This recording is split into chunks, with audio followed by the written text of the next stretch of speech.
بسم اللہ الرحمن الرحیم۔ السلام علیکم۔ قطر کی امیر عورت پاکستانی لڑکے سے شادی کرتی اور کچھ مہینے بعد وہ لڑکا غائب ہو جاتا۔ جب مجھ سے اس امیر عورت سے شادی ہوئی تو اس نے مجھے بہت پیسہ دیا اور اپنی خواہش پوری کرنے کے بعد میرے ساتھ ایسا کام کیا کہ سن کر میرے جسم سے جان نکل گئی۔ میری فلائٹ قطر کے لیے پرواز بھر چکی تھی اور میرا دل خوشی اور مسرت سے جھوم رہا تھا۔ مجھے ہمیشہ سے شارٹ کٹ ڈھونڈنے کی عادت تھی۔ میں ان لڑکوں سے تھا جو بہت کم وقت میں زیادہ سے زیادہ پیسے کمانے کی خواہش رکھتے ہیں۔ محنت مزدوری سے میری جان جاتی تھی اور میں یہی چاہتا تھا کہ میری زندگی میں کوئی ایسا جادو کا چراغ آ جائے جسے رگڑتے ہی میں راتوں رات امیر ہو جاؤں۔ اور آج وہ دن آ گیا تھا جب مجھے ایسا شارٹ ٹکٹ مل گیا تھا کہ میں راتوں رات امیر ہو جاتا۔ میرا نام علی تھا، میں نے انجینئرنگ کر رکھی تھی، لیکن میں محنت مزدوری سے جان چھڑا کر ہمیشہ الٹے سیدھے چکروں میں پڑا رہتا اور کوئی نہ کوئی ایسا راستہ تلاش کرتا کہ جس سے میرے حالات چٹکی میں بدل جائیں۔ میرے ماں باپ تو میری سعادت سے بہت ہی نالاں تھے اور ہر وقت مجھے کوستے کہ ہمارا اکلوتا بیٹا ہونے کے باوجود بھی تو ہمارے بڑھاپے کا سہارا بننے کو راضی نہیں ہے۔ مگر میں ہمیشہ لاڈ سے اپنی ماں کے کاندھوں پر جھول جاتا اور کہتا، ماں دیکھنا ایک دن میں ہی آپ کے حالات ایسے بدلوں گا کہ آپ حیران رہ جائیں گی۔ میری بات سن کر میری ماں ناراضگی سے کہتی، دیکھ علی، غلط طریقوں سے پیسہ کمانے کے بجائے تو محنت کر اور حلال کما۔ میں نے آج تک تجھے کبھی حرام کا ایک نوالا بھی نہیں کھلایا ہے، اس لیے میں چاہتی ہوں کہ تو بھی اپنے باپ کی طرح محنت کے راستے پر چل۔ اماں کی بات پر میں طنزیہ سا مسکرا دیتا۔ میری نظر میں تو ابا کے اس محنت کے راستے پر چلنے کی بدولت ہی آج ہمارے حالات اتنے خراب تھے کہ ہم بہت ہی مشکل سے اپنی ضروریات پوری کر رہے تھے۔ خواہشات کے بارے میں تو ہم سوچ بھی نہیں سکتے تھے۔ ابا میری نوکری کے لیے جگہ جگہ بات کر رہے تھے اور آج شام کو بھی جب ابا دفتر سے لوٹے تو کہنے لگے، علی میرے دوست کی کمپنی میں ایک جگہ خالی ہے، اس نے وہاں انٹرویو کے لیے تجھے بلایا ہے۔ ابا کی بات سن کر میں نے صاف لفظوں میں ابا سے کہہ دیا کہ یہ چھوٹی موٹی نوکریاں مجھ سے نہیں ہوتی۔ میری بات سن کر ابا غصے میں بولے کہ ایسی چھوٹی موٹی نوکری نہیں کرنی تو پھر کیا تجھے وزیر اعظم کی کرسی چاہیے؟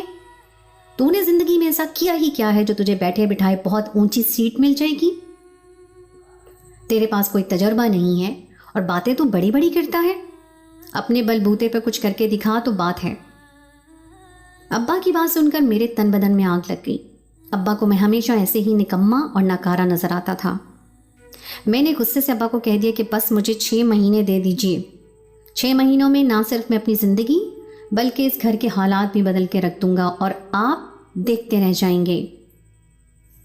ابا نے میرے آگے ہاتھ جوڑ دی اور کہنے لگے، تجھے جو کرنا ہے کر، آج کے بعد میں تیرے کسی معاملے میں دخل اندازی نہیں کروں گا۔ ابا بکتے جھکتے اپنے کمرے میں چلے گئے اور میں اپنے کمرے میں واپس چلا آیا۔ کمرے میں آ کر میں نے اپنا کمپیوٹر کھول کر بیٹھ گیا۔ ایسے میں فیس بک کھول کر بیٹھا تو نوٹیفیکیشن میں ایک قطری لڑکی نورا کی فرینڈ ریکویسٹ آئی ہوئی تھی۔ میرا رجحان گو کہ لڑکیوں کی طرف کم تھا، لیکن اس لڑکی کی تصویر اتنی خوبصورت تھی کہ میں نے فوراً اس کی ریکویسٹ ایکسیپٹ کر لی اور فوراً بعد ہی اس کے میسج آنا شروع ہو گئے۔ وہ مجھ سے مخاطب تھی اور انگریزی میں میری تصویروں کی خوب تعریف کر رہی تھی۔ میں حیران تھا کہ ایک قطری لڑکی کو مجھ میں اتنی دلچسپی کیسے ہو گئی ہے۔ اس سے بات کرتے کرتے 2 گھنٹے گزر گئے اور مجھے پتہ ہی نہیں چلا۔ وہ بہت ہی نرم مزاج اور خوش اخلاق تھی۔ اسے پاکستانی لڑکے بہت پسند تھے، اسی لیے وہ قطری لڑکوں کی جگہ پاکستانی لڑکوں کو فالو کرتی تھی۔ بات چیت کا سلسلہ ایسے ہی آگے بڑھتا گیا تو مجھے پتا چلا کہ وہ بہت ہی امیر قطری عورت ہے۔ سنتے ہی میرے دماغ میں فوراً یہ بات آ گئی کہ اگر میری شادی اس امیر قطری عورت سے ہو جائے تو میرے دن دیکھتے ہی دیکھتے بدل جائیں گے، لیکن اس کے لیے سب سے پہلے مجھے اس کا دل جیتنا ہوگا۔ میں اس کا دل جیتنے کے لیے بہت ہی محبت بھرے انداز میں اسے بات کرنے لگا۔ میں نے اسے بتایا کہ میں بھی ایک بڑے خاندان سے ہوں، لیکن پاکستان کے بجائے قطر میں نوکری کرنا چاہتا ہوں۔ سن کر وہ کہنے لگی کہ اس میں کوئی مشکل کام ہی نہیں ہے، اس کی تو یہاں بہت ہی جان پہچان ہے، وہ فوراً سے میرے لیے نوکری کا انتظام کر سکتی ہے۔ یہ سن کر میری آنکھیں پھٹی کی پھٹی رہ گئی۔ میں نے کبھی سوچا بھی نہیں تھا کہ مجھے اتنی آسانی سے قطر میں نوکری مل سکتی ہے۔ وہ لڑکی تو واقعی میرے لیے سونے کے انڈے دینے والی مرغی ثابت ہو رہی تھی۔ میں پچھلے نہ جانے کتنے سالوں سے فیس بک استعمال کر رہا تھا، لیکن میں نے کبھی سوچا بھی نہیں تھا کہ اس دنیا میں ایسا بھی کچھ ہو سکتا ہے۔ اس نے مجھ سے میرے سارے ڈاکیومنٹس وغیرہ مانگے اور 1 ہفتے بعد ہی مجھے بتایا کہ تمہاری نوکری پکی ہو گئی ہے قطر کی ایک بہت بڑی کنسٹرکشن کمپنی میں اور اسے کچھ لوگوں کی ضرورت ہے۔ मैं तुम्हें टिकट करवा देती हूँ, तुम यहाँ आ जाओ, उसके बाद सब कुछ ठीक हो जाएगा। उसके अंदाज बता रहे थे कि वो मुझ पर पूरी तरह अपना दिल हार बैठी है। सिर्फ 1 महीने में ही उसने ना सिर्फ मेरी नौकरी करवा दी थी बल्कि टिकट का इंतज़ाम भी कर दिया था। जब मैंने अपने माँ बाप को बताया कि मुझे कतर में अच्छी जगह नौकरी मिल गई है तो मेरी माँ ने तो रोना पीटना डाल दिया। कहने लगी कि तू मेरा इकलौता बेटा है अली, मैं तुझे कैसे 7 समंदर पार भेज सकती हूँ। और अब्बा का तो रवैया ही अजीब था। वो सर से पाँव तक मुझे घूरते हुए देखकर कहने लगे, तुझसे यहाँ तो मेहनत होती नहीं है, तो 7 समंदर पार जाकर अकेले कैसे गुजारा करेगा। हिलकर पानी पीने की आदत तक तो तेरी माँ ने तुझे डाली नहीं है। मैंने सर झुकाकर अब्बा से कहा कि आप मुझे खुद को साबित करने का एक मौका तो दीजिए, देखिएगा सब कुछ अच्छा हो जाएगा। बिलाखिर मेरे माँ बाप राजी हो गए थे और मैं उनकी दुआओं के साए में रुखसत होकर कतर एयरलाइन में बैठ चुका था। 1 महीने के अंदर ही नौरा की वजह से मेरी दुनिया ऐसी बदली थी कि मैं खुद भी अभी तक यकीन नहीं कर पाया था। मैं बंद आंखों से किए जहाज़ की सीट पर टेक लगाए बैठा था और मुस्तकबिल के खूबसूरत सपने देख रहा था। एयरपोर्ट पर मुझे लेने के लिए एक बावर्ती मुलाजिम खड़ा हुआ था और उसके हाथ में मेरे नाम का बोर्ड था। जब मैं उसके करीब गया तो उसने इशारे से मुझे समझाया कि उसे नौरा ने मेरे लिए भेजा है। मैं तो इतनी आलीशान गाड़ी में देखकर उसे हैरान रह गया। वो मेरी उम्मीदों से कहीं ज़्यादा अमीर लड़की थी, जिससे मुझ जैसे आम से पाकिस्तानी लड़के में पता नहीं ऐसा क्या नज़र आ गया था जो उसने ना सिर्फ मुझे यहाँ नौकरी भी दिलवा दी थी बल्कि मेरा टिकट का खर्चा भी उठाया था।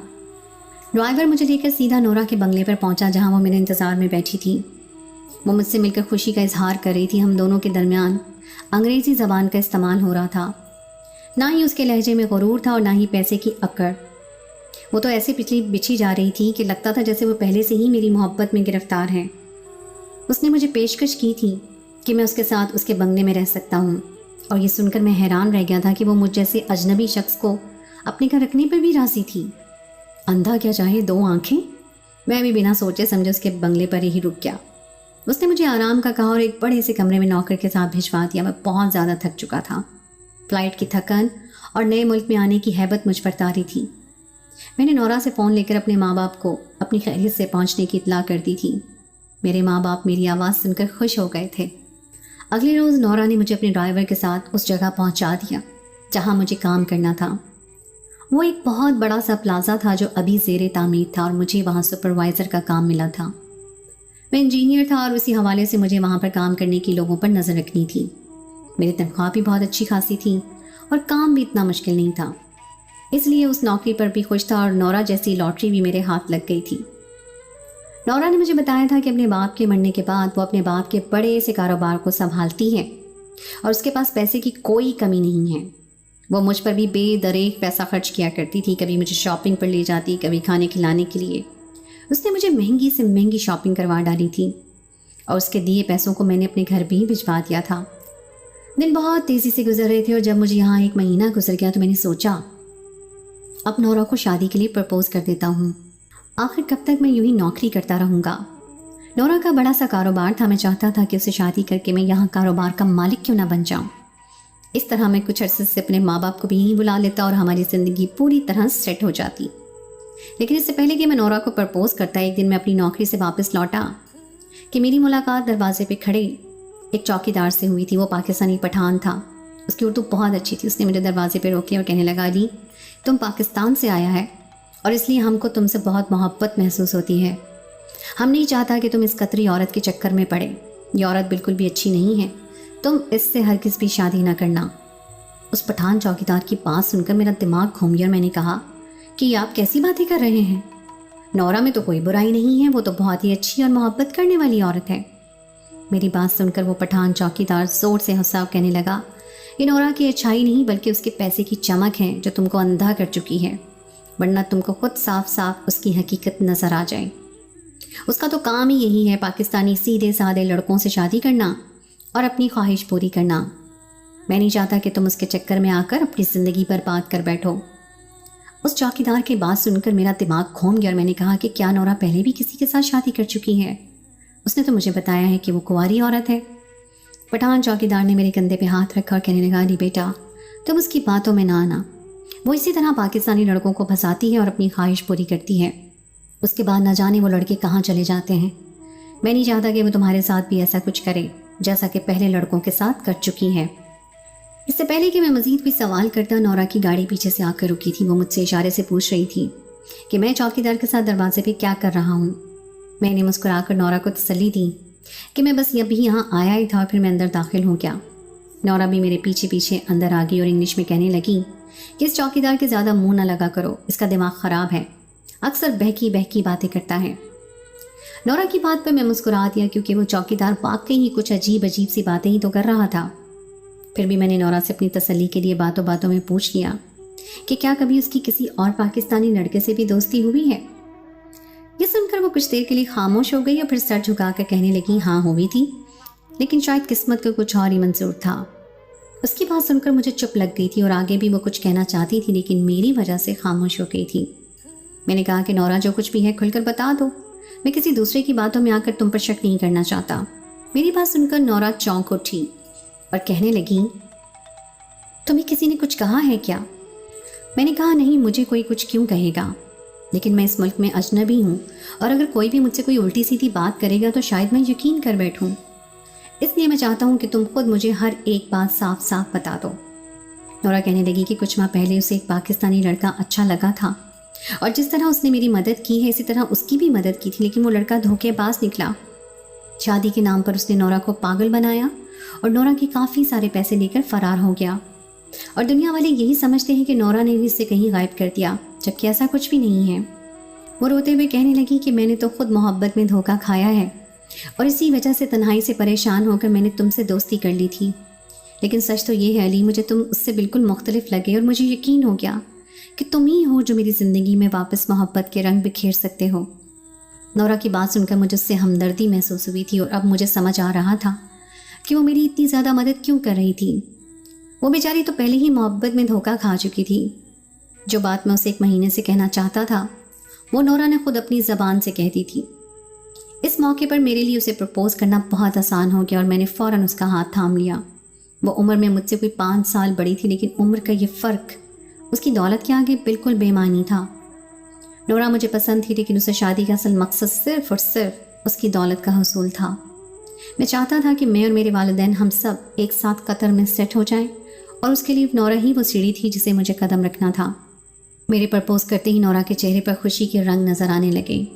वह मुस्कुरा दी और कहने लगी अली, मैं तुमसे शादी करके ख़ुद को बहुत खुशकिस्मत तस्वर करूँगी क्योंकि मैं जानती हूँ कि तुम मुझसे मोहब्बत करते हो। वह मुस्कुरा कर कहने लगी कि शादी करनी है तो फिर इंतज़ार किस बात का, हम दोनों सादगी से निकाह कर लेते हैं। मेरे भी आगे पीछे कोई नहीं है और तुम्हारा ख़ानदान भी पाकिस्तान में है। मैंने उसे कहा कि मैं अम्मा अब्बा को फ़ोन पर इतला कर देता हूँ, लेकिन उसने मुझे रोक दिया और कहने लगी कि तुम्हारे घर वालों को इसका इल्म हुआ तो हो सकता है कि वो तुम्हें मना करने की कोशिश करें, इसलिए फ़िलहाल पहले हमारी शादी हो जाए तो फिर तुम उन्हें बता देना। नौरा की बात किसी हद तक ठीक भी थी। मेरी माँ तो ये सुनकर ही उछल जाती कि उनका इकलौता बेटा उनकी गैर मौजूदगी में एक कतरी औरत से शादी कर रहा है जो कि उम्र में भी बड़ी है। इसलिए मैंने अम्मा अब्बा को इस बारे में कुछ नहीं बताया और अगले ही दिन नौरा से सादगी से निकाह पढ़वा लिया। मैं और नौरा शादी के रिश्ते में बन गए और शादी की पहली रात मेरी ज़िंदगी की हसीन तरीन रात बन गई। नौरा ने मुझे अपने शानदार से कमरे में जगह दी और मेरे साथ खलबत के खूबसूरत लम्हात गुजारे जिनका मैं तस्वुर भी नहीं कर सकता था। वो उम्र में मुझसे बड़ी थी, लेकिन उसकी मोहब्बत में ऐसी शिद्दत थी कि मैं हैरान रह गया। कुछ ही दिनों में मैंने अपनी नौकरी भी छोड़ दी और मैं नौरा के घर ऐश की ज़िंदगी गुजार रहा था। उसने पैसे में मुझे नहला दिया था। मेरे पास पैसों की कोई कमी नहीं रही थी। कभी कभी मैं सोचता कि किस्मत भी कैसा खेल खेलती है। मैंने अब्बा से 6 महीने का वक्त मांगा था और तीसरे महीने में मेरी ज़िंदगी पूरी तरह बदल गई थी। एक रोज़ नौरा अपने दफ्तर गई हुई थी और मैं ऐसे ही चहलकदमी करते हुए दरवाजे पर पहुंचा। चौकीदार मुझे देखते ही कहने लगा, अली बेटा तुम अभी तक यहीं हो? तुम्हें तो वापस अपने घर लौट जाना चाहिए था। क्या तुम्हें अभी भी इस औरत की असलियत मालूम नहीं हुई? ऐसा ना हो कि दूसरे लड़कों की तरह तुम भी कहीं गुम हो जाओ। मैंने गुस्से से उस चौकीदार को देखा और कहा कि तुम अपनी पागलपन की बातों से मेरी खुशियों भरी ज़िंदगी ख़राब ना करो। मैं यहाँ सुकून से अच्छी ज़िंदगी गुजार रहा हूँ और तुम चाहते हो कि मैं वापस लौट जाऊँ? जिस लड़के का जिक्र तुम कर रहे हो मैं उसके बारे में जान चुका हूँ और उसके गायब होने में नौरा का कोई हाथ नहीं है। वो तो खुद नौरा के पैसे लौट कर भागा हुआ है। मेरी बीवी तो इतनी अमीर है, वो ऐसे गरीब लड़कों को क्या अचार डालेगी जिनके पास रुपया भी ना हो। मेरे मुंह से बीवी का लफ्ज़ सुनकर वो चौंक गया और कहने लगा, ये तुमने क्या किया? तुमने भी नूरा बीबी से शादी कर ली है। अब वो दिन दूर नहीं जब वो तुम्हें ऐसा गायब करेगी कि किसी को खबर भी नहीं लगेगी। मैं उस चौकीदार की बातों में आकर अपनी अच्छी खासी ज़िंदगी ख़राब नहीं करना चाहता था। वैसे भी नोरा मुझे बता चुकी थी कि वो एक नफ्सियाती आदमी है और नोरा खुद उसे जान छुड़वाना चाहती है, लेकिन उसे कोई दूसरा चौकीदार नहीं मिल रहा था, इसलिए वो इसे बर्दाश्त कर रही थी। मैं वापस अंदर लौट आया था। मेरे पास सारा दिन सिवाय अय्याशी करने की और कोई काम नहीं था। रात के वक्त नोरा जब लौट कर घर आती तो वो मेरे साथ बहुत ही खूबसूरत वक्त गुजारती थी। उसने अपनी हर ख्वाहिश मुझसे पूरी कर ली थी। और फिर जब हमारी शादी को 2 महीने गुजर गए और मैंने उसे कहा कि मैं अपने माँ बाप को इस शादी के बारे में बताना चाहता हूँ, तो वो कहने लगी, कुछ दिन और ठहर जाओ, मैं उन्हें खुद भी तुम्हारे बारे में पता चल जाएगा। और नोरा की बात सुनकर मैं खामोश हो गया। लेकिन उस रात मेरे साथ कुछ बहुत ही अजीब हुआ। नोरा ने शाम से मुझे कुछ खाने को नहीं दिया। फिर रात के वक्त एक कैप्सूल लेकर कमरे में आई, कहने लगी, तुम ये कैप्सूल खा लो और इसे खाने से तुम्हारे अंदर ताकत आ जाएगी और तुम मेरी ख्वाहिशों को अच्छी तरह पूरा कर सकोगे। मैं जवान था और मुझ में कोई कमज़ोरी नहीं थी, लेकिन नोरा के कहने पर मैंने उस कैप्सूल को निगल लिया। उसने मुझे सख्ती से ताकीद की कि इसके ऊपर कुछ भी खाना पीना नहीं है। मैंने नोरा से कहा कि मैं पिछले 8 घंटे से भूखा हूँ और मज़ीद मुझे कितना भूखा रखना होगा। वो कहने लगी कि मेरी खातिर क्या तुम इतना भी नहीं कर सकते? उसने मुझे बहुत सारे नोट निकाल कर मेरे हाथ में थमा दिए और कहने लगी कि इतने सारे पैसे हैं, तुम अपने घर भेजोगे तो तुम्हारे घर वाले बहुत खुश हो जाएंगे। इतना सारा पैसा देखकर मेरी आंखें चमक उठी और नोरा कहने लगी, तुम्हारी आज रात की फ़्लाइट है, मैं तुम्हें अपने ज़रूरी काम से दूसरे शहर भेज रही हूँ, तो मेरा काम करके सुबह तक लौट आओ और आकर मेरी ख्वाहिश पूरी कर देना। नोरा ने मेरे हाथ में एक पासपोर्ट और कुछ सामान पकड़ा दिया। ना वो पासपोर्ट मेरे नाम से था और ना ही सामान मेरा था, लेकिन नोरा कह रही थी कि तुम्हारा वीज़ा ख़त्म होने को है, इसलिए तुम यहाँ इस नए पासपोर्ट के साथ सफ़र करोगे और उसमें तुम्हारा नाम भी दूसरा लिखा है। तुम्हें अपना यही नाम याद रखना है।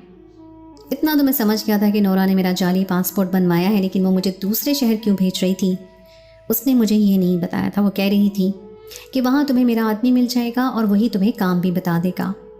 भूख से मुझे चक्कर आ रहे थे, लेकिन इतने सारे पैसे देखकर मैं नोरा की बात मानने पर मजबूर हो गया था। मैंने वो सामान और पासपोर्ट लिया और नोरा से वादा कर लिया कि मैं उसका काम जिम्मेदारी से पूरा करके सुबह तक लौट आऊँगा। निकलने से पहले मैंने वो पैसे अपने अब्बा के अकाउंट में ट्रांसफ़र करवा दिए थे और कुछ पैसे अपने पास रख लिए थे। मैं एयरपोर्ट पहुंच चुका था और मुझे अब एक शहर से दूसरे शहर जाना था। जब मैंने एयरपोर्ट के अंदर तब दाखिल हुआ तो मेरी तलाशी शुरू हुई। मेरे पास ऐसा कोई सामान नहीं था जो पकड़ में आता, लेकिन न जाने क्यों उन लोगों ने मुझे एक साइड में ले जाकर तफ्तीश का सिलसिला शुरू कर दिया और मेरे हाथ पांव कांपने लगे, क्योंकि इतना अंदाज़ा तो मुझे अच्छी तरह हुआ था कि मैं एक जाली पासपोर्ट पर सफ़र करने वाला था। कुछ ही देर में उन्होंने डॉक्टर को बुलाया, मेरा मुआयना हुआ, बहुत सारे टेस्ट भी करवाए गए। फिर मुझे बताया गया कि मैंने एक ड्रग से भरा कैप्सूल खाया हुआ है जिसमें एक ख़ास किस्म का नशा है और ये बहुत ही महंगे दामों फ़रोख्त होता है। उसका एक कैप्सूल भी लाखों डॉलर में बनता है और मेरे ज़रिए इस कैप्सूल को स्मगल किया जा रहा था। ये सुनकर मेरी हवाइयाँ उड़ गई थी। चौकीदार की बात मुझे आज समझ में आई थी कि मुझे नोरा ने बचने की हिदायत उसने क्यों की थी। मैंने सारा सच पुलिस वालों के सामने बयान कर दिया। मैं उनकी हिरासत में था, नोरा की तलाश जारी थी, लेकिन नोरा का कोई अता पता नहीं था। पुलिस ने बताया कि वो लड़की हर थोड़े दिनों बाद अपना हुलिया तब्दील करके नए लड़कों को इसी तरह फंसाती है। वो अगर 10 में से एक दफ़ा भी कामयाब हो जाए तो उसका सारा पैसा 10 गुना होकर उसे वापस मिल जाता है जो उस काम के लिए उन लड़कों पर लगाती है। इस शॉर्टकट के चक्कर में आज कतर की जेल में मैं मौजूद हूँ। मुझ पर एक इंतहाई ख़तरनाक किस्म का केस दर्ज है और मुझे नहीं मालूम कि मुझे क्या सज़ा मिलेगी। मेरे माँ बाप को मैंने अभी तक ये नहीं बताया है कि मैं यहाँ जेल पहुँच चुका हूँ। मैंने उन्हें इतने ज़्यादा पैसे भेजे थे कि मुझे फ़िलहाल उन्हें पैसे भेजने की ज़रूरत नहीं थी। मुझे सरकारी तौर पर एक वकील मिला है जिसने मुझे कहा है कि हो सकता है कि मुझे छोड़ दिया जाए, क्योंकि मैंने जो कुछ भी किया है वो नादानी और बेखबरी में किया है। मेरी आप सबसे गुजारिश है कि इस तरह के धोखेबाज लोगों से होशियार रहें जो हम जैसे मासूम पाकिस्तानियों को दौलत का लालच देकर उनका फ़ायदा उठाते हैं। मैं मानता हूँ कि मैंने नोरा से लालच में आकर शादी की थी, लेकिन मैंने उसके साथ कुछ गलत नहीं किया था, मगर उसने तो मेरी ज़िंदगी ही ख़त्म कर दी थी। आप सब मेरे लिए दुआ करिएगा कि मैं यहाँ से बाइज्जत भरी होकर पाकिस्तान वापस चला जाऊँ, कि मेरे बूढ़े माँ बाप अकेले रह गए हैं और मैं जान गया हूँ कि शॉर्टकट कुछ नहीं होता। کامیابی کا راستہ طویل ہوتا ہے۔ تو دوستو، یہ تھی میری آج کی کہانی۔ امید ہے آپ کو میری آج کی کہانی پسند آئی ہوگی۔ کہانی اچھی لگے تو اس کو لائک ضرور کیجیے، اپنے دوستوں کے ساتھ شیئر کیجیے، اور اگر آپ نے ابھی تک میرے چینل کو سبسکرائب نہیں کیا تو اس کو فوراً سبسکرائب کر لیجیے، ساتھ ہی لگے بیل کے بٹن کو پریس کر دیں تاکہ آپ کو میری آئندہ آنے والی کہانی کا نوٹیفیکیشن بر وقت مل سکے۔ اگلی کہانی تک کے لیے مجھے دیجیے اجازت۔ خدائے پیمان۔